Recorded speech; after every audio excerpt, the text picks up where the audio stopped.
वर्षा ऋतु है, बरसातों का वक्त है, कहीं ना कहीं तो बरस ही रहा है ना।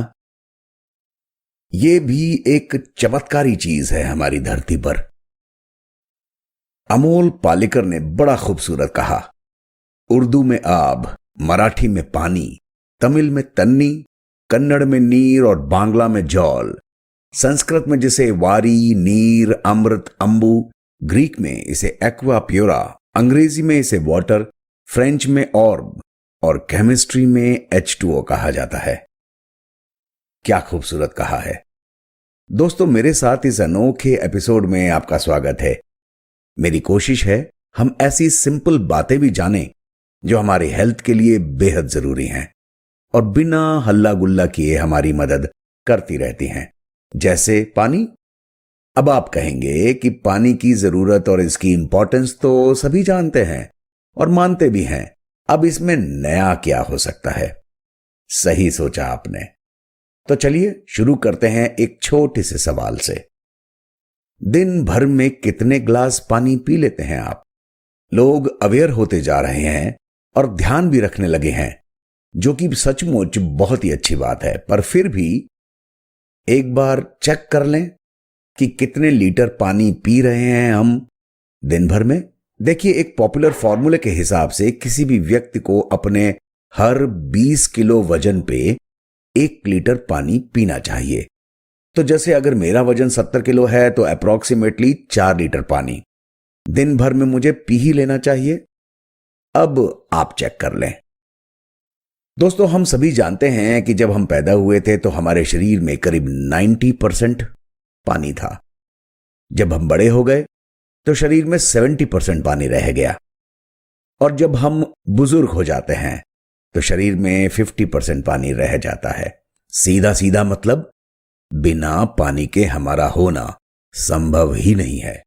यूनिवर्सिटी ऑफ आयोवा के डॉक्टर फ्रैंक लुई ने साइंस जर्नल नेचर में यह कहा कि जब हमारी धरती बनी तब पानी दरअसल बर्फ के टुकड़ों के रूप में बाहरी स्पेस से आया था। बाद में नासा ने और यूनिवर्सिटी ऑफ हवाई ने इस बात की पुष्टि भी कर दी। तो इस थ्योरी के मुताबिक पानी हमारी धरती पर किसी एलियन प्लैनेट से आया है, और हमने बचपन में स्कूल में पढ़ा ही था कि पानी से ही सारा जीवन पैदा होता है। तो मतलब ये कि हमारे बारे में, हमारे जीवन के बारे में पानी ही सारी इंफॉर्मेशन लाया है, वो भी आउटर स्पेस से। अब हम ये तो जानते ही हैं कि इस दुनिया में हर चीज अपनी एक फ्रीक्वेंसी पर वाइब्रेट करती है और एनर्जी पैदा करती है। हम इंसान भी एक यूनिक फ्रीक्वेंसी पर वाइब्रेट करते हैं। हम इंसान पियानो के मिडिल सी से 42 ऑक्टेव ऊपर वाइब्रेट करते हैं। अब देखिए, ये जानकारियां कुछ ज्यादा हो गई है ना। चलिए इसे आसान भाषा में समझते हैं।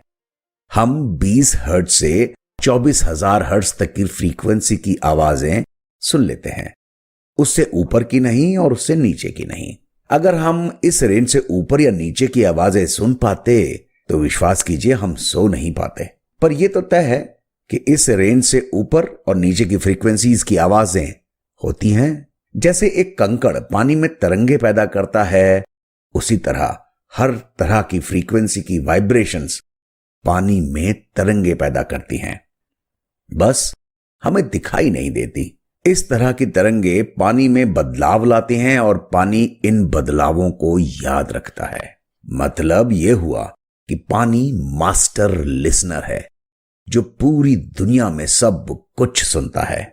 जापान के डॉक्टर मसारू इमोतो ने पानी में छुपे हुए संदेशों और पानी के और हमारे इंसानों के संबंधों को समझने में पूरी जिंदगी समर्पित की है। उन्होंने पानी को स्पेशल कंडीशंस में जमाया और उसके क्रिस्टल्स बनाए और उनके शेप, आकार, रंग वगैरह के फोटोग्राफ्स लिए। उन्होंने इन पानी के क्रिस्टल्स पर कई तरह के विचार, इमोशंस, साउंड, लोगों, कंडीशंस, कई तरह के फोटोग्राफ वगैरह के इफेक्ट्स को स्टडी किया कि उनके क्रिस्टल्स में कुछ बदलाव आता है क्या।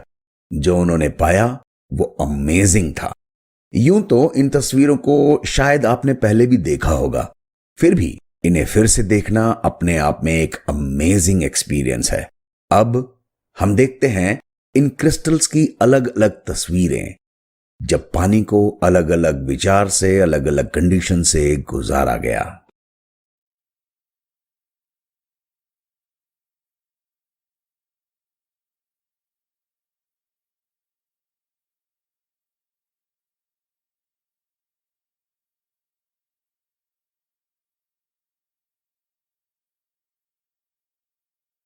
तो अब यह देखने के बाद कि किस तरह पानी हमारी सारी बातें सुनता है, फिर चाहे वो हमने कहीं या नहीं कहीं, क्या हमें अपने विचारों के बारे में, अपने व्यवहार के बारे में और ज्यादा सचेत नहीं होना चाहिए?